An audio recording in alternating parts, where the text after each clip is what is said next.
Good morning, ladies and gentlemen. Monday starts on a very strong footing on Dalal Street.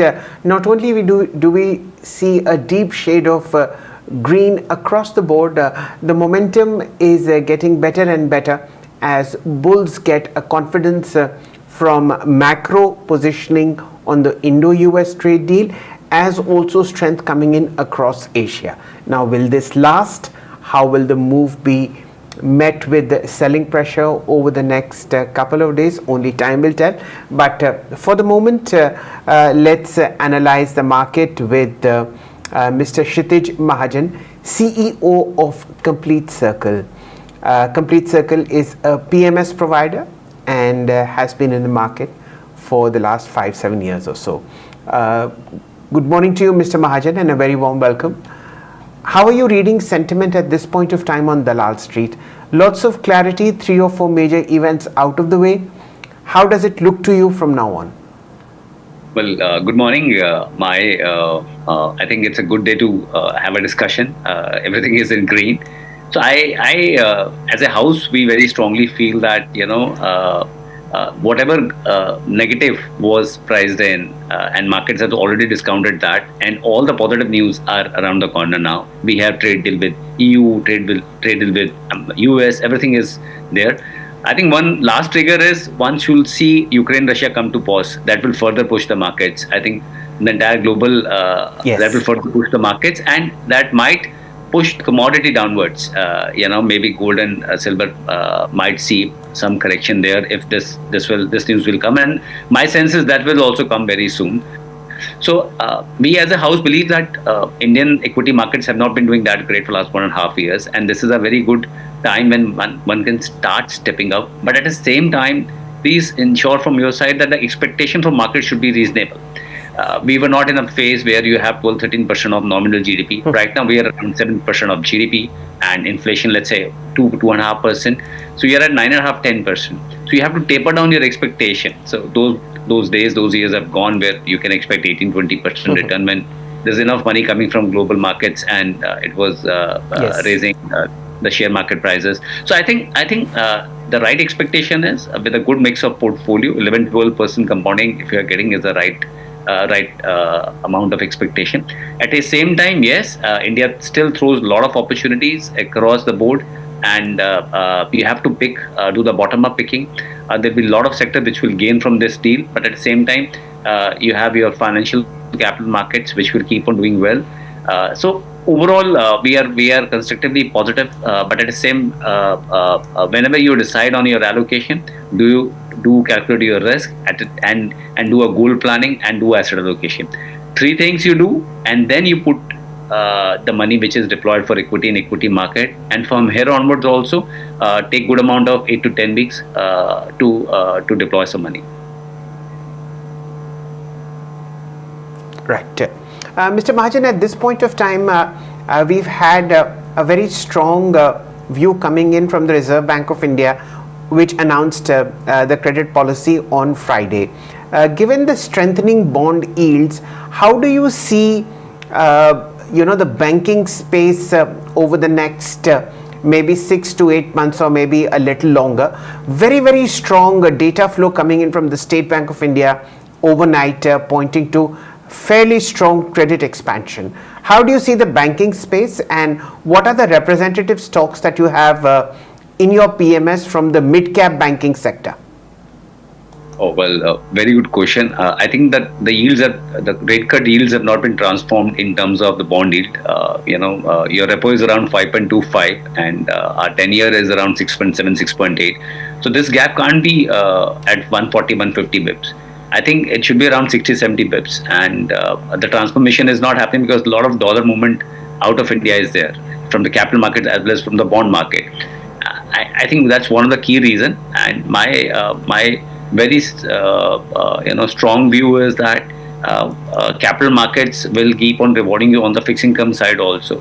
And you can actually look at on the asset allocation side that you can look at some fixed income debt funds also when you are deploying funds.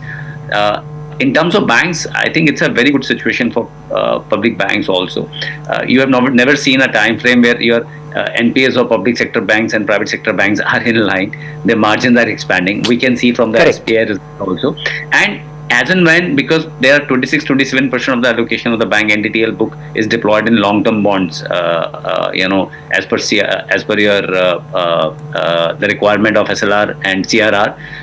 But I think that has not been giving them any profitability, because yields have been going up only, irrespective of repo has been cut. So once you have that happening, you'll see further profitability increasing for all these PSU banks also. We have a couple of names on the mid-cap, private bank side in our PMS. We have Federal Bank and RBL Bank as a part of our portfolio, and we are holding on strong to these bank names. We see that at the given size of a bigger bank, which are at 65 lakh crore of market of their book, or let's say 24 lakh crore of their book, let's say HDFC Bank, to grow at 18-20% will become a little difficult, But a smaller bank, which is at 4 lakh crore of NDTL book, or maybe smaller size, it's easy for them to grow at a better pace. And Indian financial system, irrespective of people keep on quoting that you have almost 85-90 crore bank accounts, but still, when economy grow at a good pace, your banking and financial sector grow at a much larger pace vis-a-vis the economy. So I think still there's a lot of juice left on that space. Right. Fair point. And of course, Federal Bank is also hitting record highs.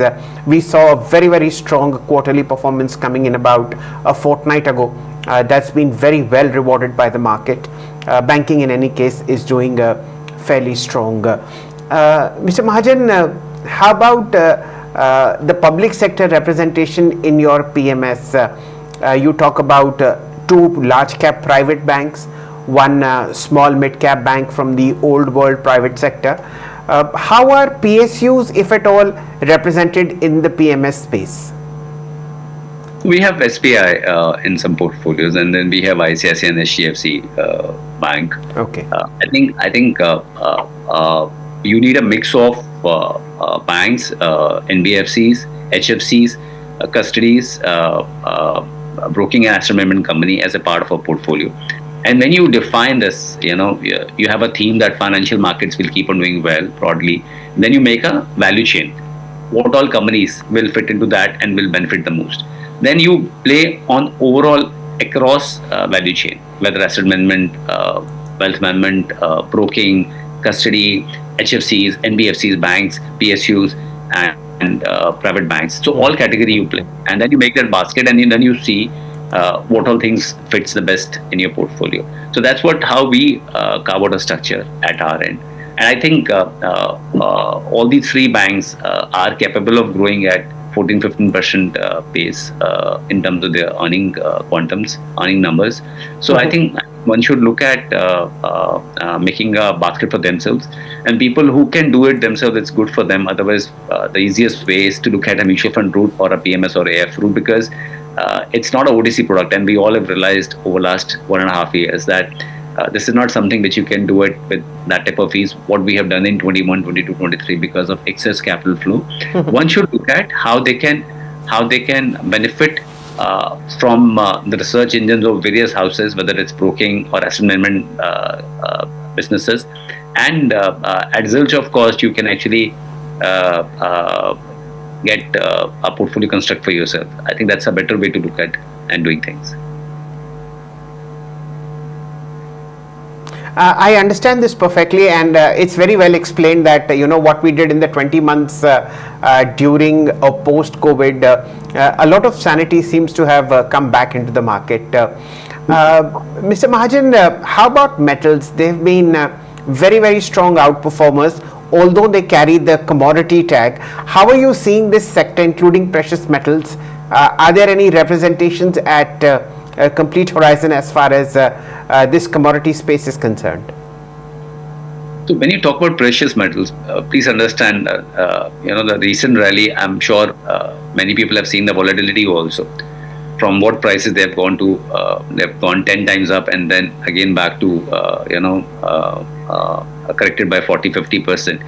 So, and that's the nature of commodity, And if you don't understand this business, please don't buy it. And we always say that as a house, we propagate that you should have 5-7% of allocation into gold. On a higher side, you want to add to silver, you can take 2-3% of silver, but we don't propagate that buying silver alone is the right strategy. Better to buy a fund which has gold and silver both, and let fund manager take a call whether how much gold and how much silver. Uh, uh, at any given point in time, silver still has industrial use. Gold is just a hedge, and it is behaving like a currency. Otherwise, there is no industry use. What I can figure out about gold. So gold will not give you any dividend. It will not. 1 kilo of gold will remain 1 kilo only.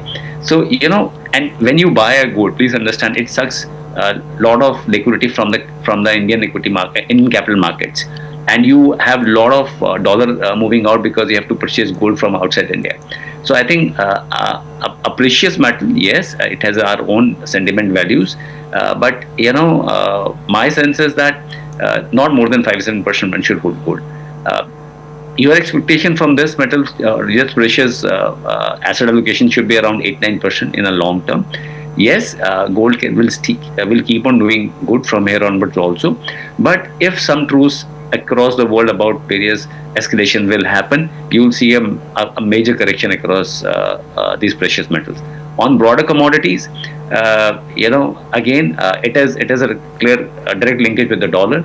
When the dollar was weakening, you were seeing the rally happening very fast. Now the stance has changed about the dollar, and if you see a strong dollar, then you might see further correction in commodity. Not that we understand a lot. This is my own view, and my sense. I think asset allocation is the right way of doing things. Please follow a discipline.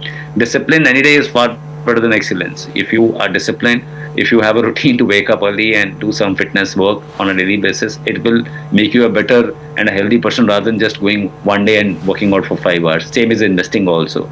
So I think follow a discipline, decide on your equity, fixed income, and commodity allocation.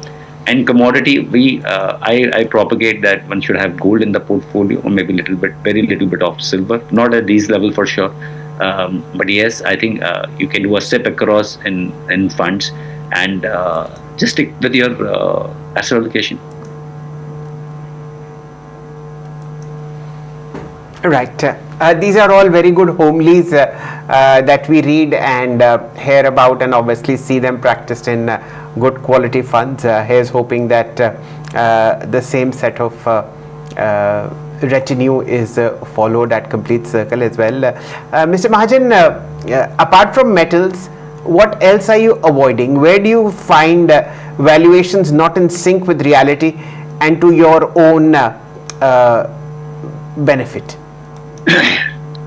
So one is obviously on the IT side, we've been a little watchful. Not that the valuations are uncomfortable, because the way the entire pact is moving so fast, disruption has become so fast in this sector.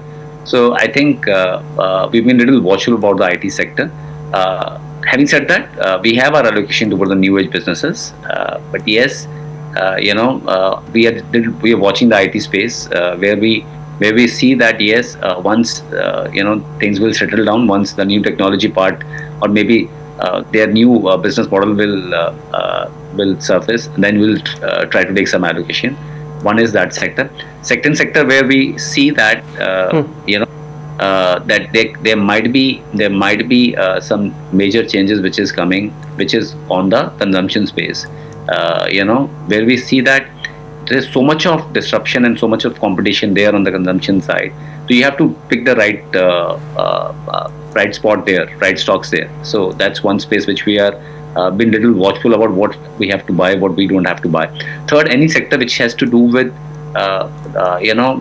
which has a lot of dependency on government, we've been a little watchful. Not that those sectors are bad, but the policies where government is very strictly involved, or wherever which is subject to a lot of government intervention. I think where we are watching that also, and we're a little watchful about those sectors also. Broadly, we have very less allocation toward PSUs in our portfolios. As I said, we have only SBI, if you ask me.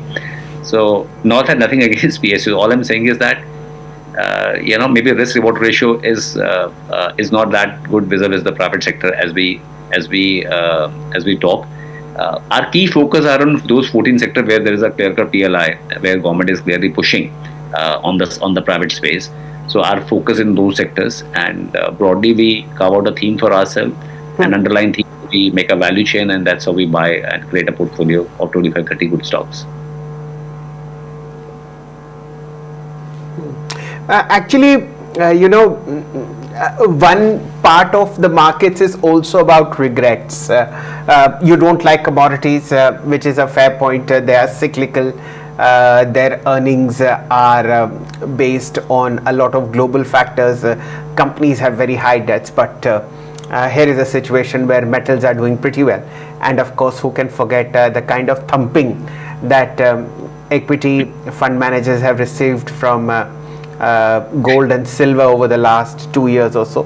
Be that as it may, these are all asset allocations and flavors and favorites that keep on going up and down.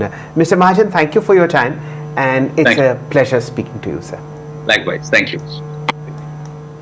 That was, ladies and gentlemen, Mr. Kshitiz Mahajan, CEO at Complete Circle. More and more things are happening on Business Today Television. Stay glued.